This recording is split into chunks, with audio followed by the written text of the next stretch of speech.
Olá meninos e meninas que leem, eu sou o Tico Farpelli, este é o canal Menino que Lê. E no vídeo de hoje a gente vai falar um pouquinho sobre uma coisa que eu não costumo falar muito aqui no canal, que é sobre filmes. E é uma ideia que eu tenho há muito tempo de começar a inserir aí alguns filmes que são adaptados de livros, para que a gente possa discutir um pouquinho mais sobre arte de suas mais diversas formas. Afinal, o Menino que Lê não fica lendo o dia inteiro. Ele assiste filme, assiste série, ouve música. Então se tudo isso conseguir se encaixar dentro da proposta do canal, eu quero ver se eu consigo trazer aqui para vocês numa embalagem bacana, um vídeo legal, que consegue discutir essa abordagem que esse filme ou série traz na adaptação de um livro. O filme em questão que a gente vai falar é um filme que foi recentemente lançado pela Netflix, que é o 365 Dias. Ele está sendo vendido como o novo 50 Tons de Cinza, e ele se baseia em 3 livros que foram publicados, eu acredito eu, na Polônia, em 2018. O filme vai contar a história do Máximo, que é um rapaz que ele faz parte da máfia, né? E ele já começa ali numa negociação da família dele com uma outra família de mafiosos, numa ilha no mar Mediterrâneo, que é a ilha de Lampedusa. E ele e o pai estão discutindo ali sobre as questões que envolvem os negócios da família, né? Os negócios criminosos da família. E eles estão meio que em desacordo com essa outra pessoa, né? Que tá ali negociando com eles. Porque essas pessoas querem, na verdade, traficar pessoas. O Máximo pega um binóculozinho, né? No alto ali daquela torre, vê uma moça na praia, fica completamente encantado com aquela mulher. E no momento seguinte, o pai dele leva um tiro que passa pelo corpo do pai e atinge ele. E os dois caem no chão. O pai dele morre na frente dele. E durante esse momento, assim, de quase morte, né, ele começa a vislumbrar a imagem da Laura, né, que é essa moça que ele viu naquele momento. Passa-se 5 anos, esses dois, cada um tá no seu caminho, né, ele fica procurando ela, e a gente vê ao longo da história que ele tava tentando fazer isso. Aí entra uma cena que mostra as negociações do Máximo, e a gente começa a entender com o que ele trabalha. Ele é um criminoso, né, da máfia, e ele trafica drogas, trafica outras coisas também. E é interessante ver isso aí, porque realmente eu me lembrei muito daqueles livros lá do Wattpad, sabe, que fazem muito sucesso, que são aqueles romances hot com títulos do tipo O Dono do Morro,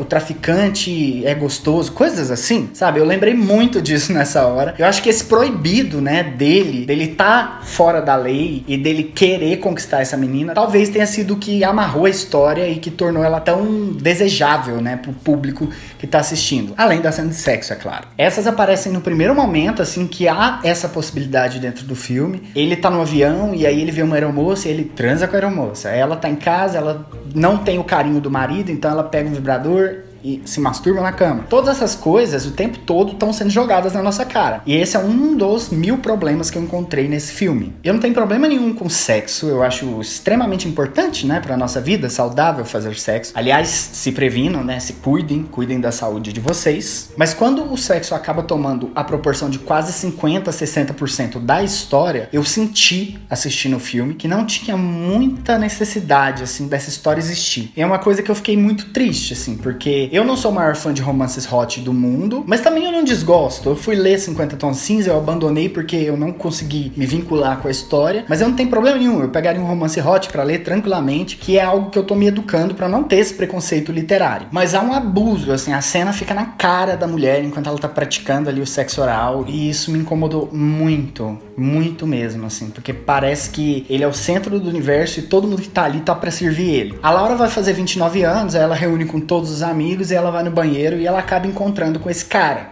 né, com o Máximo no meio do caminho.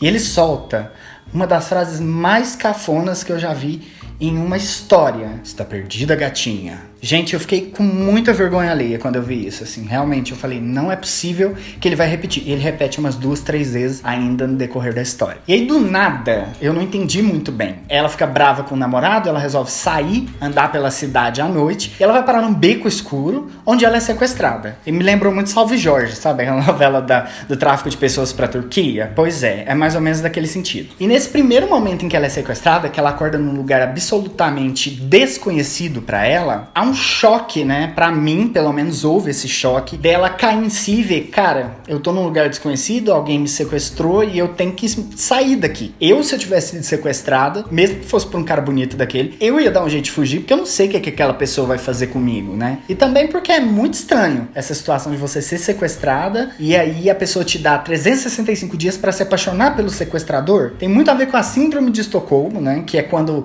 a pessoa começa a nutrir sentimentos pelo seu sequestrador, sequestrador. Eu acho que isso não é muito saudável. Quando a Laura e o Máximo começam a conversar, ela passa a impressão de que é uma mulher forte, uma mulher decidida, dona de si. Ela deixa bem claro que ela quer ir embora daquele lugar, mas ele não permite. E ele passa esse prazo de 365 dias para que ela se apaixone por ele. Ou seja, ela vai ter que desistir de qualquer coisa que ela tenha para fazer na vida para dar atenção para um boy lixo que sequestrou ela e que quer que ela se apaixone por ele. Sendo que ele é extremamente grosso, extremamente...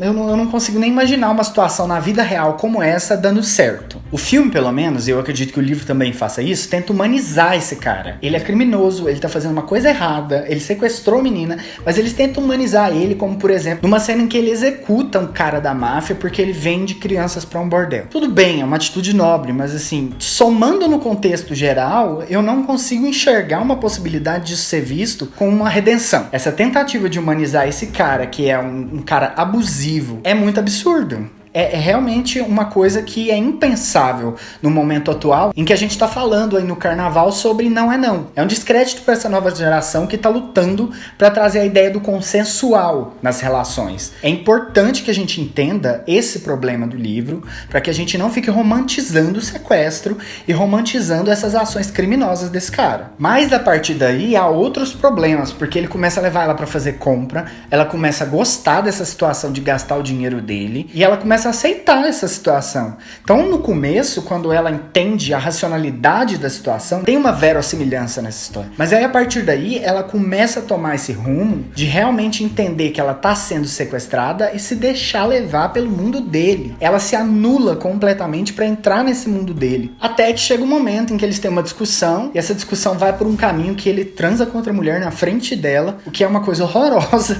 Eu fico pensando, quem que acredita que esse é um livro de romance? É uma situação que na vida real, se você visse o cara que você gosta com outra mulher na sua frente só pra te passar vontade, você nunca ia dar uma chance pra ele. E a mulher, nesse caso, ela tá se rebaixando, porque a Laura, nesse momento, ela sente a necessidade de acalmar, de pensar que ela tá fazendo as coisas erradas, mesmo ela tá fazendo as coisas certas, e dela se entregar pra ele. E aí os dois transam, numa cena que dura 15 minutos, né? De cortes, e eles transam dentro do barco, eles transam em cima do barco, eles transam atrás do barco, eles transam em todos os lugares daquele barco, e dura muito tempo e mostra muita coisa. Tem muita pele à mostra nesse filme, assim. Vocês vão adorar se vocês gostarem de filmes assim mais picantes. Aí a partir daí a situação inverte. E é uma coisa que me irritou. Porque a partir daí eles tentam criar uma ideia de que é um romance, de que a ex dele é uma pessoa que ela precisa disputar com ela o carinho dele, e que toda essa situação é normal. Não há nenhum questionamento moral, não há nenhum momento em que é colocada a possibilidade de que aquilo ali seja uma loucura, até uma amiga dela no final chegar e dizer isso pra ela, que ela é uma prisioneira numa gaiola de ouro. Ela acaba se casando com ele, engravidando dele. E o final é um pouco diferente do livro, pelo que eu vi, assim, pelas minhas pesquisas, porque ele pode deixar um final tanto aberto para uma continuação, como pode ser um final para essa história como um todo. Retomando, então, as temáticas que esse filme fala, e que eu acredito que sejam grandes temáticas problemáticas, nós temos a questão do relacionamento abusivo. Ele força ela a se apaixonar por ele, que é uma coisa que não poderia ser bem vista nos dias de hoje, e isso é uma coisa que me incomoda profundamente. Eu sei que eu não tô no lugar de fala de uma mulher, por exemplo, para falar sobre isso, mas como alguém que tá enxergando de fora, isso me incomoda, porque naturaliza esse tipo de abuso, e isso não é legal numa sociedade moderna como a nossa. A gente precisa entender que a gente precisa respeitar as vontades alheias. Se ele quisesse que ela se apaixonasse por ele, ele que agisse de uma outra forma. Mas eu tenho certeza que isso não venderia os livros e não faria com que esse filme fosse alardeado pelo mundo como ele tá sendo. Há um desserviço muito grande quando mostra que ela se apaixona, casa com ele e realmente passa a amar ele, porque aí você tá falando da síndrome de Estocolmo, que eu já falei antes aqui no vídeo,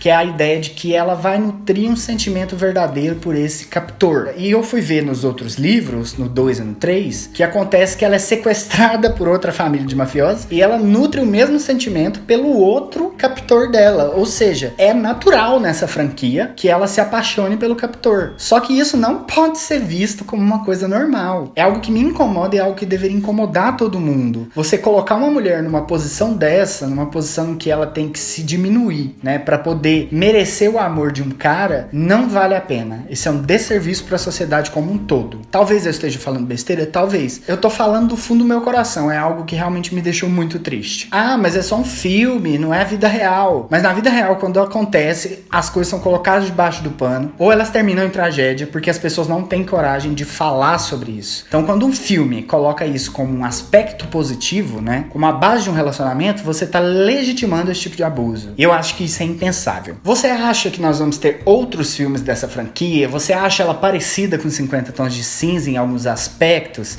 Escreve aí nos comentários pra mim. Se você viu o filme também, me fala o que você achou. Se você concorda ou discorda do que eu tô falando aqui. Eu aproveito e peço que você deixe o like, se inscreva no canal, ative o sininho pra receber notificação de novos vídeos e me segue lá no @menino-que-lê, porque lá eu tô sempre trazendo enquetes, perguntas pra vocês, para que vocês sugiram o que vocês querem aqui no canal e para que a gente tenha um contato mais próximo. Então o vídeo de hoje termina por aqui. Eu desejo pra vocês uma excelente semana, boas leituras e a gente se vê no próximo. Um grande beijo!